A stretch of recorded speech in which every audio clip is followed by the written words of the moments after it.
मां सिंधियाना news network के reporter Sarfaraz Ahmad Shahani मूजिब Pakistan peoples party शहीद भुट्टो ज़िलो हैदराबाद तरफां शहीद शाहनवाज़ भुट्टो जी 64वीं सालगिरह कुरैशी हाउस टंडो यूसुफ हैदराबाद में मामा अब्दुल मजीद कुरैशी अकबर जहेजो सरफराज अहमद शाहनी शवाब शेख अब्दुल खालिक लाखेर की अगवानी में केक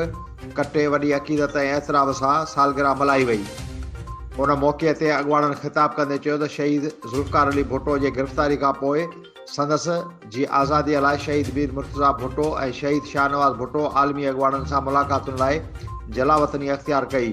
शहीद शाहनवाज़ भुट्टो हिकु इनक़लाबी अगवाड़ हो जेको पाकिस्तान जे ग़रीब मज़लूम मिसकीन अवाम जे हक़नि लाइ वक़्त जे आमिर ज़िया सां मुआहिदो अटकायो। हिननि वधीक चयो त पाकिस्तान जी ग़रीब अवाम जे ताक़त खां ख़ौफ़ज़दा माण्हुनि शहीद